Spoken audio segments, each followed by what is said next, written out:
I had a very long day today. So what I did when I had a break in the middle of the day, I had to get all my classes scheduled and all this other crap.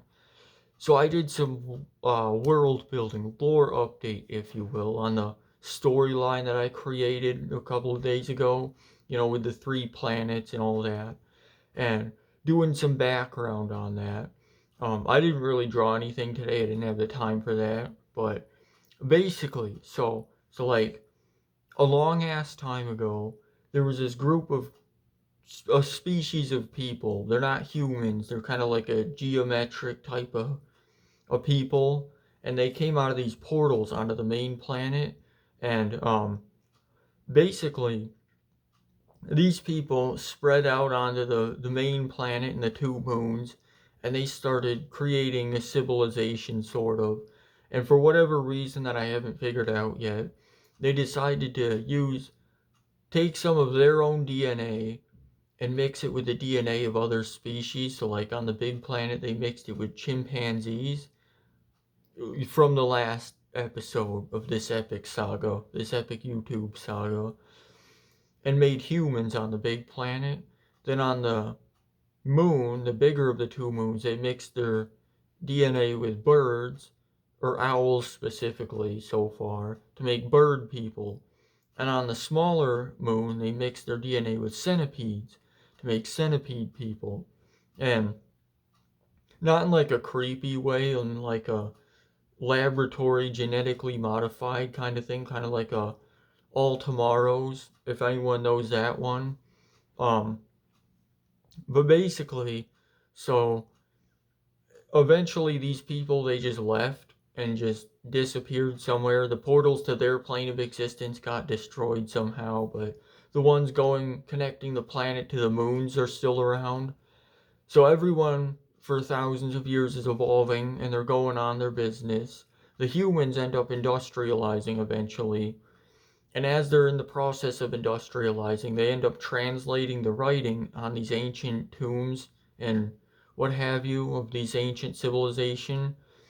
And it tells them how to open the portals to the moons. So they go to the moons and kind of like um, colonial European their way onto the other moons, just kind of take over. Because the other two species haven't industrialized yet for some reason. I haven't got that deep into the lore yet, but so basically they end up taking over. And the wealthy people move from the big planet, which is getting more polluted as they're getting industrialized, and all the companies just don't give a shit really. So, that's pretty realistic, that part. But anyway, so the wealthy people move up there. The wealthier, like, office workers of the society kind of move into the bigger planet, and they don't really like the bird people. There's kind of like a divide there, but they get along with them. The bird people are kind of like pushed into the lower rungs of society, so they're doing like mail carriers. They're doing like I guess they could do retail stuff like that. The grunt stuff that needs to be done on that planet is compared to like the office jobs and things that the people are doing. And then on the smaller moon, that gets, the really rich people. And then you get into the real, like, I don't know if you call it racism or speciesism, because it's a different species, I guess. But um, anyway, basically, they end up um, on the rich people planet, because it's all islands on this smaller moon. The rich people take over the coastlines because that's where they want their beachfront houses and their resorts and their all that crap.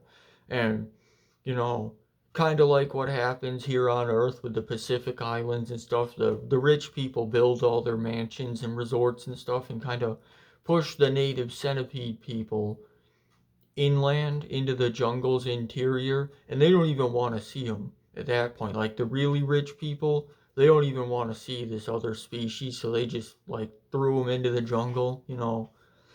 Um, so you got that going.